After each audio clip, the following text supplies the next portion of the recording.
네, 안녕하세요. 귀로 듣는 역사 이야기 이기환의 흔적의 역사 44회입니다. 네, 안녕하십니까. 예, 휴가철 이제 좀 간 것 같은데요. 네. 이거는 분위기 좀 바꿔갖고 8월도 좀 다 지나가는 격이니까 좀 외국어 이야기를 좀 해볼까. 예. 뭐 임 기자는 아무래도 뭐 최근 세대니까 영어나 뭐 이런 걸 많이 알죠. 아니요. 제 세대는 이제 주로 이제 독해 세대여가지고 네. 읽고 번역하고 뭐 영작하는 게 이제 경향신문 시험 문제가 그거였거든요. 옛날에 보면 호랑이 담배 피던 이야기 같긴 한데 영어 독해하면 이제 저는 그 당시에 입사 시험 볼 때 영어 독해하면서 답을 한자를 막 섞었었어요. 그러니까 어떻게 보면 틀리면 더 위험한 건데 그랬던 기억이 나는데 요즘 트렌드하고는 비교가 안 되고 지금 시스템으로 시험 보면 아마 100점 배포했을 것 같은데 임 기자는 뭐 요즘 트렌드로 입사했으니까는 외국어는 뭐 잘 하실 줄 알겠네. 맞죠? 7년 전에 입사해가지고요. 요즘 트렌드라고 보기는 좀 어렵습니다. 네, 뭐 하여튼 보면 외국어 실력도 타고나는 것 같아요. 예. 저 같은 경우는 이제 그런 능력이 안 되는 것 같은데 어쨌든 이번 주에는 옛날에 외국어 공부 어떻게 했는지 그다음에 이순신 가문 어떤 그 외국어 공부법이랄까 뭐 그런 게 있거든요. 그거를 좀 한번 다뤄볼까 합니다.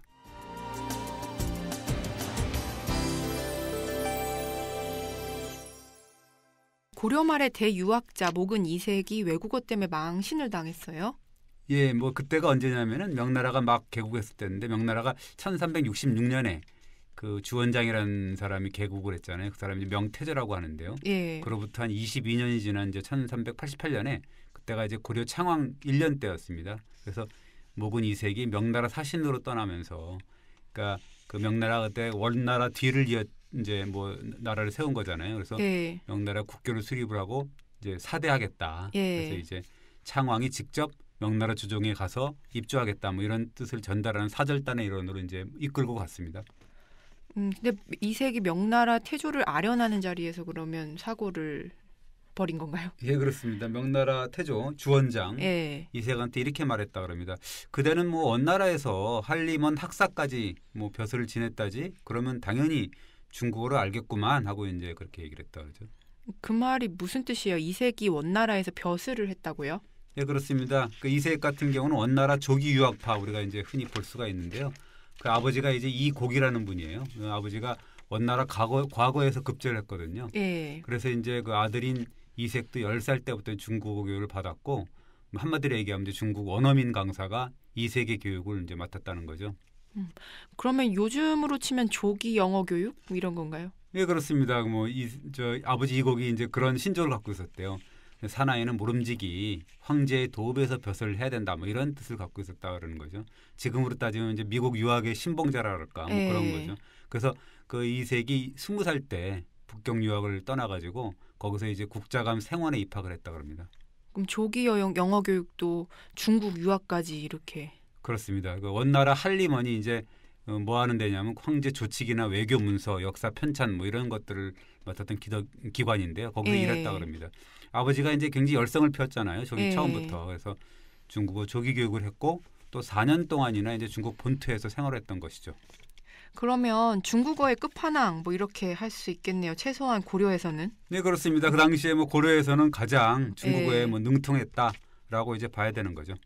그렇다면 명태조가 그대는 중국어 좀 할 줄 아니까 짐이 중국어로 해도 되겠지라고 이렇게 물었을 때 별로 걱정할 필요가 없었을 거 아니에요. 이제 뭐 그렇지만 이제 황제를 좀 아련한 자리였으니까 아무래도 긴장이 좀 됐겠죠. 근데 여기서 이제 문제가 생기는 거죠.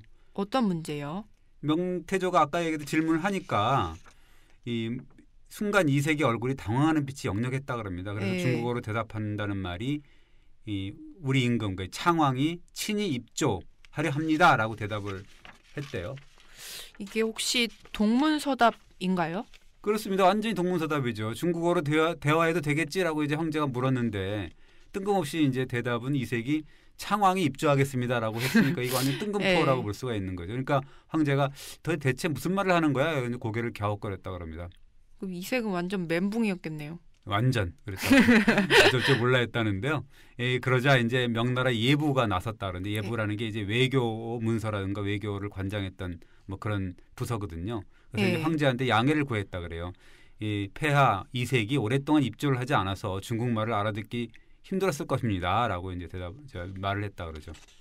황제는 그렇게 속 좁은 사람 아니었겠죠? 그래도 뭐 대륙을 평정한 인물이니까요. 자초지종을 이제 들었을 거 아니에요. 그래서 이제 황제가 웃으면서 얘기했다 그럽니다. 그대는 꼭 나하추 같구나라고 했답니다. 농으로 받아들였다는 얘기죠. 나하추가 누구예요? 이 나하추가 이게 원나라 장수입니다. 명나라로 항복한 인물인데요. 몽골 사람일 거 아니에요. 그러니까 얼마나 중국어 발음이 서툴렀겠어요. 그러니까 황제가 이세계 중국어를 가리켜서 꼭 나하추 같구나라는 말을 한 거는 당신 발음이 중국어 발음이 오랑캐 발음이다 이런 소리를 한 거죠. 근데 조기 중국어 교육에 게다가 유학파였던 이색으로서는 좀 모욕적이었을 것 같은데요. 당연히 모욕이었겠죠. 왜냐하면 이제 천의 이색이었을 거 아니에요. 그러니까 오랑캐하고 같은 반열에 선다는 거. 이게 사실은 뭐 모욕이죠. 또 현지에서 또 관리까지 했는데. 근데 외교적인 회담에서 그렇게 창피를 당한 건데 좀 쪽팔렸겠어요. 정말로 이제 개망신 뭐 당한 거죠.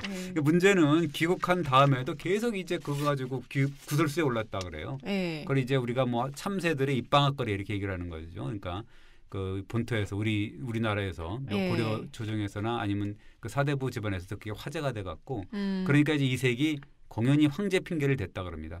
뭐라고 핑계를 댔어요? 뭐 이런 겁니다. 그러니까 아니 내가 이걸 묻겠지 하고 생각하면 황제는 그렇게 묻지 않았다. 그리고 황제가 물었던 건 뭐 이게 내가 생각하지도 않았던 걸 물었다. 내가 어쩌겠냐 뭐 이렇게 얘기를 했다 그러죠. 이제 좀 이상한데요. 그 이색이 예상 질문과 답변을 뽑아가지고 이미 달달 외워갔다는 소리 아니에요? 바로 이제 그랬다는 겁니다. 달달 외워갔는데 황제가 예상 질문 아니 뭐 다른 질문하고 대답을 하니까 당황한 거죠. 그냥. 좀 궁색한 답변 같기도 하고요. 예, 그렇습니다. 그러니까 이제 주변 사람들이 이색의 실수를 안주 삼아서 한껏 뭐 놀려댔다 그럽니다. 그러게 뭐 하긴 뭐 큰 성인의 도량을 우리 같은 뭐 장산미사가 어떻게 뭐 알았겠냐 뭐 이런 식으로 해갖고 큰 성인이라는 것을 이색을 놀리면서 이제 우리 같은 변변치 못한 선비들이 어떻게 알아들었겠냐 뭐 이런 식으로 해갖고 놀렸다 그러죠. 근데 이 내용이 역사서에 실려 있어요. 예, 그렇습니다. 이색이 누구예요? 뭐 고려말 대문인이자 유학자지 않습니까? 그리고 뭐 이 사대부 신진 사대부들은 어떻게 보면 스승격이었거든요. 그러니까 그 이색의 실수담이 고려사라든가 조선왕조실록 이런 데 너무도 자세하게 기록되어 있어요. 근데 이게 그렇게 길이 남을 얘기인가요?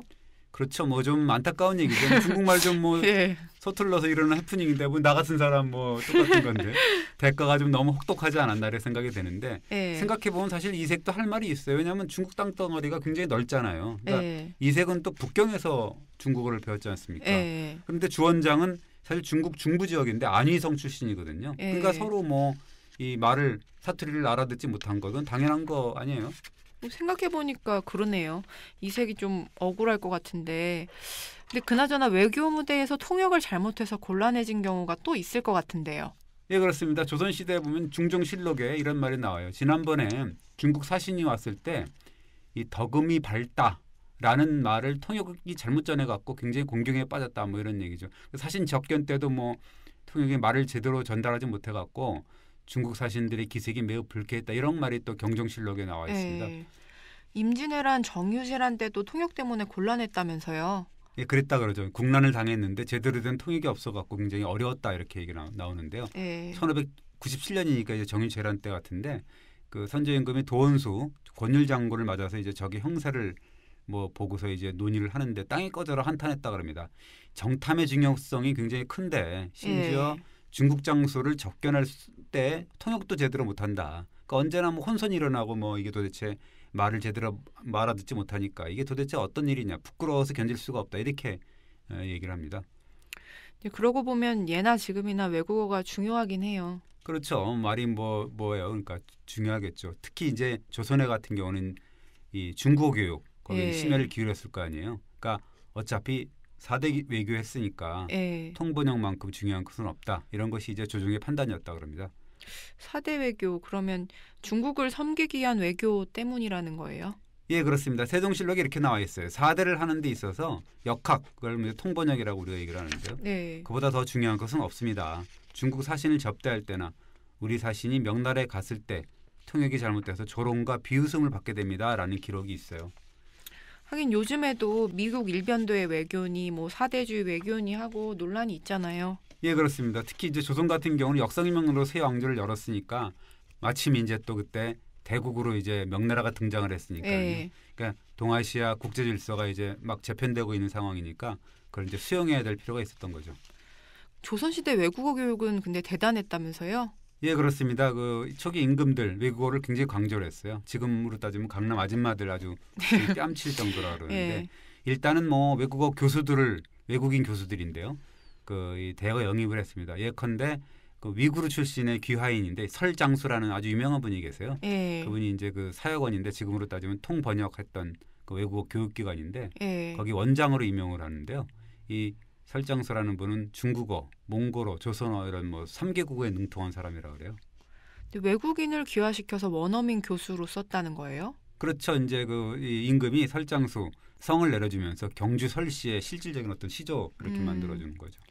그 설장수뿐 아니라 다른 외국인들도 강사로 초빙했어요? 예, 중국에서 이제 포로였다가 조선으로 도망치는 사람이 있는데 명나라 사람인데 서사영 뭐 이런 사람하고 장현 이런 분들이 있는데 이 사람들은 이제 사역원에 중국어 교관으로 쓴 일이 있습니다. 그러니까 도망 나온 제수 뭐 이런 사람들 강사로 썼다는 얘기잖아요. 그러니까 지금으로 따지면 네. 또 사회적인 문제가 됐겠죠. 왜냐하면 뭐 무허가, 무인가, 그렇죠. 무자격 강사가 뭐 와갖고 했다는 네. 얘기잖아요. 근데 조선에도 요즘 같은 영어 마을식 교육이 있었어요? 예, 뭐 이런 겁니다. 사역원 안에서는 중국말만 쓰게 하고 만약 조선어를 해서 규율을 어기면 처벌한다 이런 식입니다. 그러니까 1442년인데 그 사역원 제조가 이제 신계라는 분인데 그분이 이제 읍수하는 대목이 나옵니다. 중국말을 10년이나 배워도 현지에 가서 두세 달 다녀온 사람만도 못하다. 사역원에서 마지못해서 이제 중국말을 한다 그래도 평상시에는 늘 이제 우리말을 쓰고 있기 때문이다 이거죠. 그러니까 하루 동안에 중국어는 국어의 10분의 1도 못합니다. 라는 말을 하면서 예. 폭탄 선언을 하는데요. 사역원 내에서는 모든 말, 공사를 의논하거나 밥을 먹거나 잠을 자거나 할 때 무조건 중국어를 쓰도록 해야 됩니다. 만약 이를 어기는 생도는 그때마다 매질을 해야 된다 이거죠. 그리고 만약 처음 걸리면 이제 벌점을 기록하고 네. 재범 두 번째부터 걸리면 이제 차지라 그래갖고 그 주인을 대신해서 하인이 처벌받는 그런 그 벌이 있어요. 네. 그걸 한 명 이렇게 하고 5범 이상은 5번 걸리면 형주에 이첩하는 뭐 그런 아주 혹독한 그 벌을 내리도록 하자 이렇게 얘기를 합니다. 요즘보다 더 무시무시한 통제 같은데요? 그렇죠. 외국어 쓰지 않으면 처벌 내리고 막 가차없이 매질한다는 얘기잖아요. 그런 거 굉장히 철저했던 거죠. 근데 그래도 역시 외국어는 어렵잖아요. 이마연 기자는 뭐 쉽겠지만 저도 어렵습니다. 나이 들어서 이제 특히나 중국어를 배웠던 사람들 생각해 보면은 뭐 짐작할 수 있죠. 근데 왜 나이가 들어서 외국어를 배운 거예요? 그게 이제 세종 임금의 뜻인데 명나라 학문, 명나라 말을 배운다는 그런 취지가 있었습니다. 그 몇몇 사대부들이 이제 그 중국 유학생 후보로 선발을 했는데요. 근데 중국 유학이 좀 여의치가 않았어요. 그래서 유학 대상자들한테 일단은 사역원 가서 중국말을 배우라라고 이제 명령을 내렸던 거죠. 얼마나 어려웠기에 그랬을까요? 예, 그게 이제 그 세종 16년인데 집현전 부지학 설순이라는 사람이 있는데 이 설순이 아까 얘기했던 설장수의 조카입니다. 뭐 귀하인이죠, 그러니까. 예. 그 사람이 상소문을 올립니다. 중국어라는 거는 배우기가 매우 힘듭니다. 어려서부터 배워도 어려운데 이 아까 얘기했던 그런 분들은 나이가 이미 지나고 혀가 굳어가지고 오랫동안 배운다 해도 힘들 것이다. 그리고 사람의 소질이라는 게 다른 거 아니냐 이렇게 이제 이 상소문을 올립니다. 그렇죠. 사람마다 소질은 다르죠. 그렇죠. 이제 현장 가서 이제 뭐 중국에서 배우는 것도 아니고 그러니까 중국어 교육이 매우 어려웠던 거죠. 그러니까 그 사람들이 늙어서 그럴 수도 있고 어학 소질도 없었던 것 같아요. 그래서 설순 같은 사람들은 이제 중국어 공부 쩔쩔매는 이제 그런 사람들 보고 안타깝게 여겨서 상소를 올린 거죠. 세종 임금이 뭐라 그랬어요? 이해를 좀 했나요? 아니었던 것 같아요. 세종이 황희, 맹사성 이런 아주 명지상들한테 협의를 했는데도 허락하지 않았다 그럽니다. 이게 오경사설을 중국말로 읽는다 그러면 국가에 도움이 된다. 지금처럼 순전히 중국말로 공부하도록 해라 이렇게 엄명을 내렸다 그럽니다. 근데 어떻든 외국어를 가장 잘 배우는 것은 이색처럼 외국으로 유학을 가야 되는 거 아닌가요? 맞습니다. 가장 뭐 좋은 외국어 교육이 역시 중국 유학이었는데 그 세종 임금이 명나라 황제한테 조선의 자제들을 명나라에 유학 보낼 수 있도록 허락해달라고 요청을 합니다. 그 명나라 황제가 단칼에 거절을 해요. 명나라 황제 칙서가 이렇게 얘기를 했는데요. 지금까지 통역들이 그럭저럭 잘 통역을 해왔는데 별다른 무리가 없었다.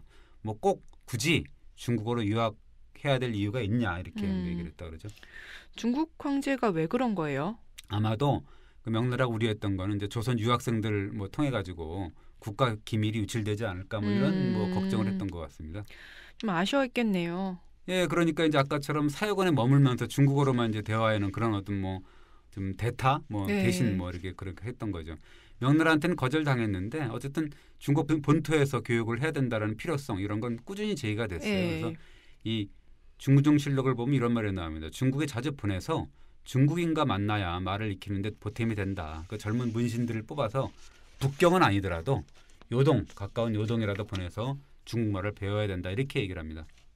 그때도 제2외국어는 홀대 받았다면서요? 네, 그렇습니다. 그 다른 얘기긴 하지만은요. 그러니까 중국어만큼은 아니더라도 사실 그 몽골어, 외어, 뭐 일본어죠. 그러니까 여진어 네. 통역도 있었을 거 아니에요. 그렇겠죠. 그러니까 뭐 그때 당시에 이제 원나라는 망했지만 북방에서는 여전히 뭐 달달이라는 네. 그런 이 알려졌어요. 타타르 네. 위협이 좀 있었고 그 다음에 이제 조선이 개국하고 나서 일본하고도 이제 정식으로 국교를 그러니까 재개가 되고요. 그다음에 변방의 여진족하고도 이제 사실은 부족 단위로 교류를 해야 됐거든요. 근데 통역관리 시험에서 제2외국어는 불이익을 받았어요? 예, 그랬습니다. 중국어를 제외한 외어, 몽골어, 여진어 등 뭐 상대적으로 홀대를 받았는데 역과 시험을 해서도 보면은 이제 장원급제자가 늘 중국어 전공자한테 나왔다 그럽니다. 그 제2외국어 공부한 이들 장래가 불투명했다면서요? 그 이제 외어죠. 일본학을 보면은 그 세종 때 이런 말이 나와요. 예조가 이제 말하는 건데 그 일본어 학생들이 굉장히 그 학업에는 매우 부지런한데, 네. 그러니까 졸업하고 나갔고 나갈 직장이 없다. 그러니까 모두 기피하는 분야다. 그러니까 앞으로 완전히 폐절될 염려가 있습니다라는 그 얘기를 해요. 그러니까 요즘으로 치면 일본어 학과 학생들이 졸업 후 진로가 막막한 거잖아요. 예, 그러니까 이제 폐절이라는 말은 뭐냐면 이제 일본어 학과 자체가 폐지될 우려가 있다 이런 뭐 얘기는 거죠. 그러니까 예조가 특단의 조치를 마련해야 된다라고 이제 임금한테 주청을 하는데, 그러니까 이제 어떻게 해야 되냐면 그 일본어 학생들을 대상으로만 시험을 치러가지고 아까 얘기했던 통번역원 그 거기 관직 중 사역원 관직 중에서 한 자리를 윤번제로 관직으로 주자 이렇게 주청을 내립니다. 그러니까 일본어 외학 졸업자들에게 관직을 할당한 거네요. 그렇죠. 그러니까 그 말이죠. 그러니까 역과 선발 인원이 11명인데 그 중에 이제 중국어가 13명 절대 다수고 이제 그러니까 그 몽골학, 외학, 뭐 여진학에 각각 2명이었거든요. 그러니까 이제 그럴 만도 한 거죠. 그래도 제2외국어 졸업자 찾기가 힘들었다면서요. 네, 그랬다 그래요. 필요할 때 없었다 그러는데요. 이게 1528년에 중종 때인데 일본 사신이 방문을 하니까 한다 그러니까 조정이 패닉에 빠져요. 왜냐하면 일본어 할 줄 아는 사람이 없었거든요. 딱 2명 있었는데 한 명 김석주라는 사람은 죄인 신분이어서 지금 충청도에서 이제 노역형이라 해서 복역을 하고 있었고 또 신재강이라는 사람이 하나 있었는데 일본어 실력이 너무 약해갖고 창피를 당할 수준이어서 안 된다 그러는 거죠. 그래서 어쩌라는 거예요? 그러니까 이제 뭐 딜레마였죠. 죄인을 풀어줄 수는 없잖아요. 그래서 그렇다 그래갖고 일본 사신 접대 소홀히 할 수도 없었고 그래서 국가 체면이 또 손상되잖아요. 그래서 굉장히 딜레마에 빠졌는데 그래서 묘안이 나왔어요. 묘수를 이제 찾아내는 거죠. 어떻게 보면 이제 고육책인데 이제 뭐냐면 죄인 김석주를 서울로 이감을 시키는 형식으로 취하고 일본 사신 방문 기간 동안에 통역으로 쓰면 되겠지라는 생각, 어떻게 보면 편법이자 고육책이었던 거죠. 그 제대로 전문가를 키웠어야 되는 거 아닌가요? 그러게요. 그러니까 중정임금도 평소에 이제 일본어 전문가를 키우지 못한 거 이런 걸 후회하면서 아주 고민에 빠지는데 이게 아니 일본어 통역 양성에 힘도 쓰지 않다가 이게 급하니까 도대체 이게 죄인까지 발탁을 해서 써야 되는 상황이냐. 그러면 이제 죄인은 김석주라는 사람이 뭐 그렇게 생각할 거 아니냐. 필요할 때는 언제든 뭐 나라가 날 부를 거다. 이렇게 아주 오만하게 교만한 생각을 품을 거 아니냐라고 이제 걱정을 하면서도 결단을 내리는 거죠. 뭐 그래도 어쩔 수 없다. 뭐 이번에 한 번은 일본 국왕 사신이 방문했는데 이 통역이 잘못되면 나라 망신 아니냐. 그래서 일단 서울 안에서 이제 노역형을 치르게 하고 사신이 돌아갈 때까지 조금 부리다가 뭐 그래야 되겠다라고 이제 얘기를 합니다. 이제 어쩔 수 없이 제2 외국어를 배웠어도 중국어를 또 같이 배웠다면서요? 지금 이제 제2 외국어 배워도 영어는 필수라는 거하고 똑같은 거죠. 그러니까 그 태종 때 통역인데 황기라는 사람이 있었는데 원래 일본어 전공자인데 중국어까지 배웠다고 합니다. 또 그 성종 때 인물인데 황중이라는 사람이 여진어 전공자였는데 중국어까지 배워서 이제 2개 국어에 능통을 했는데 원래 가문이 좀 미천했다 그러죠. 황중이. 그래서 이제 이 여진어 전공자였다 중국어를 뼈 빠지게 배워갖고 이게 이제 사역원 제조까지 올랐으니까 이품이었거든요. 그러니까 예. 굉장히 출세한 거죠. 근데 또 한편 이순신 장군의 할아버지가 유명한 통역자라면서요. 예, 오대조 할아버지인데요. 이변이라는 분입니다. 이변은 이순신 장군의 현조라 그래서 오대조 할아버지입니다. 그러니까 이변이라는 분이 조선 초기에 아주 유명한 사대부 출신 통역이었어요. 사대부 출신 통역관이면 얼마나 공부를 한 건가요? 예, 세종실록을 보면 뭐 이변이라는 분이 얼마나 어학 공부에 빠졌고 또 소질이 있었는지 또 조명의 외교에서 또 얼마나 활약을 했는지를 알 수 있습니다. 근데 과거 급제가 늦었다면서요? 예, 실록에 그렇게 나와요. 첫 번째 문장인데 그 사람 됨이 둔했고 30이 넘어서 문과에 급제했다 이렇게 얘기를 합니다. 근데 사실 그 다음 뭐 얘기를 보면 좀 약간 달라지죠. 어떤 이야기인데요? 그러면서 뭐라고 그러냐면 어학 분야에 탁월한 재능을 보였던 중국어 마니아였다 이렇게 나옵니다. 마니아라는 말은 안 했지만 어쨌든 그 30이 넘어서 발견한 재능이었다 이러는데 뭐라고 되냐면 이렇게 나와요. 문과에 급제한 뒤 뭐 승문원에 들어가서 이제 중국어를 배웠는데 공을 들인 보람이 있어갖고 이거를 반드시 이루고야 만다. 공효를 반드시 이루고야 말겠다라는 다진 구어를 이제 책상머리에다 붙여놓은 다음에 밤을 새워가면서 이제 읽고 또 읽었다 그럽니다. 중국어를 잘한다는 사람이 있으면 하여튼 그 반드시 찾아가갖고 질문을 하고 또 자기의 중국어 발음 이런 걸 또 바로잡고 뭐 그랬다 그래요. 근데 구호까지 책상머리에 붙여놓고 중국말을 잘하는 사람을 보면 쫓아가서 배웠다고요? 예, 그랬다 그럽니다. 집안 사람하고 말할 때도 언제나 중국어를 썼다 그러는데요. 친구 만나도 마찬가지로 먼저 중국어로 말한 다음에 우리말로 했다 그러는 거죠.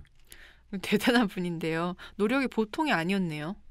지독하죠. 그러니까 뭐 하여튼 그 집안 자체가 좀 지독한 분이었던 거예요. 중국어에 아주 능통을 했다 그러는데 지독한 공부를 했으니까. 세종 때 예조판서가 이렇게 칭찬을 합니다. 이변은 문과에 급제했지만 오히려 중국어를 자기의 임무라고 생각을 해서 손에서 책을 놓지 않는다. 그래서 사역원 학생들이 모두 그 이변의 가르침을 받고 싶어한다. 그래서 마땅히 이변을 통역 선생으로 삼아야 된다. 이렇게 이제 얘기를 합니다. 지금 만약 어학학원을 차렸다면 엄청 유명한 중국어 강사가 되지 않았을까. 근데 가히 어학 공부의 전범이라 할 수 있겠네요. 그렇습니다. 근데 이 이변이라는 사람이 단순히 이제 통역하는 걸로 만족을 하지 않고 외교관으로도 주목을 받는데 세종 때 이제 명나라 학자들하고도 이제 요동에 가고 뭐 학문을 뭐 나누고 이야기를 나누고 뭐 그러는데 중국 학자들이 입에 침이 마르도록 아주 칭찬한다 그럽니다. 뭐라고 칭찬했대요? 예, 이랬대요. 그 이변의 문장은 천하의 공기다. 뭐 수레의 궤도와 같고 뭐 천하 만국이 모두 한 집안과 다름없을 정도다. 이 글은 그러니까 이변의 글은 요동에서만 편벽되게 쓸 게 아니라 중국 전체에서 쓰임 받아야 된다. 뭐 이렇게 얘기를 하는 거죠. 성품도 남달랐다면서요? 고집도 좀 셌나 봐요. 뭐 성품 자체가 대쪽 같았다는 건데 이변 기록한 실록을 보면 성질이 굳세고 고닫다. 비록 편협한 데가 있지만 위롭지 않은 일은 털끝만치 안 했다. 사람들이 이를 아름답게 여겼다 했습니다. 그 남의 잘못을 용납하지 않은 점도 있다면서요? 예, 세조실록에 이렇게 나오죠. 이변은 나이가 늙어 머리와 수염이 하얗고 성품이 강직해서 남의 과실을 용납하지 않았다. 술을 마시지 않고 밥을 잘 먹어서 조금 더 쇠하지 않았다. 그래서 세조 임금이 항상 원로로 우대했다. 이런 기록이 있습니다. 후진 양성에도 힘썼다고요? 예, 그렇습니다. 성종실록에 나오는데 이변을 칭찬하는 이야기들이 많습니다. 뭐 신이 듣기에 이변이 사역원 제조가 됐을 때 가르치기를 매우 부지런히 했고 꼬부랑 할아버지가 됐는데도 이 여름철 장맛빛 속에서도 그렇고 겨울철 큰 추위 속에서도 한없이 쉼없이 가르쳤습니다. 그래서 그 중국어 학습 효과가 굉장히 높았습니다라는 기록이 있어요. 대단한 분이시네요. 꼬부랑 할아버지가 됐는데도 가르쳤다는 거잖아요. 이게 결국 이제 뭐 대쪽 성품이 하여튼 뭐 그 가문의 이력인 것 같아요. 이변이 이제 83살로 돌아가셨는데 50여 년간 6명의 임금을 모셨고요. 외교 관료로 뭐 주요 관직을 역임했는데 뭐 하여튼 그 이 신숙주 뭐 그분하고 함께 이제 뭐 훈세 평화라는 고금의 아주 명현과 절부의 사실을 모은 책도 뭐였기도 하고 뭐 그랬다 그러죠. 네, 이변뿐 아니라 이순신 가문은 대대로 중국어 실력을 뽐냈다고요. 예, 그랬다 그럽니다. 이순신의 증조부 이거라는 분이 있는데요.